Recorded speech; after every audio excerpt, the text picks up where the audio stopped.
मुळे आज हा गुलाल सगळ्यांच्या अंगावरती पडलाय।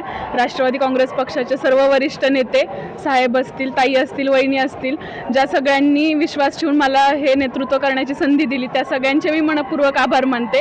आणि आता सगळेच कार्यकर्ते जे खूप दिवस रात्र कष्ट करत होते आणि जे शुभचिंतक जे प्रचारात सहभागी नसूनही ज्यांनी बॅकस्टेज राहून खूप साऱ्या प्रार्थना केल्यात, खूप आशीर्वाद दिलेत, त्या सगळ्यांचे मी मनपूर्वक आभारी मानते। आणि आता इथून पुढे सगळ्यांना सोबत घेऊन काम करण्याची ग्वाही देते। निवडणुकीच्या काळात तुमच्या वैयक्तिक टीका पण बरीचशी झाली होती विरोधी पार्टीकडे। माझ्या पप्पांचा हा स्वभाव नाही की ते कधी कुणावर टीका करतात, त्यामुळे मी कुणावर टीका करू इच्छित नाही। मी काम करून दाखवेन आणि तेच माझं बोलेल सगळं जे काय। एकच वादा, भारतीय जनता पक्षाचा विजय हा निश्चितपणे आमच्या सगळ्यांच्यासाठी खूप कौतुकास्पद आहे। आज अजय सारखा एक तरुण, माऊली सारखा एक तरुण पंचायत समितीला आणि जिल्हा परिषदेला दिलाय।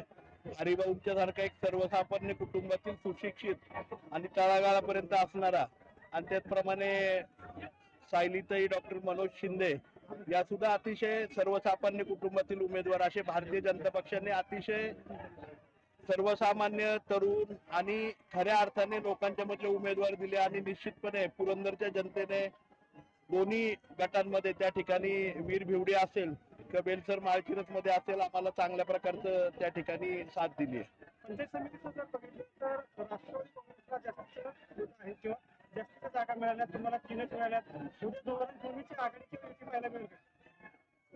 त्याबाबत निश्चितपणे जिल्ह्याचे अध्यक्ष त्या ठिकाणी बोलतील, परंतु एक आम्हाला खऱ्या अर्थाने अभिमान आहे की जिल्ह्यामध्ये सुद्धा, पुरंदरमध्ये सुद्धा भारतीय जनता पक्षाने चांगली मुसंडी पुणे जिल्ह्यामध्ये आणि पुरंदरमध्ये त्या ठिकाणी मांडलेली आहे। जिल्हा परिषदेमध्ये पुढे तुम्ही जाल का, बरोबर जाल का? मला वाटतंय जिल्हा अध्यक्ष शेखरजी वडणे, त्याचप्रमाणे चंद्रकांत दादा असतील, आदरणीय प्रदेशाध्यक्ष रवींद्रदादा चव्हाण असतील आणि मुख्यमंत्री महोदय त्याबाबतचा निर्णय घेतील। परंतु निश्चितपणे खात्रीने सांगायचं की भारतीय जनता पक्षाची एक चांगली ताकद पुणे जिल्ह्यामध्ये त्या ठिकाणी निर्माण झालेली आहे।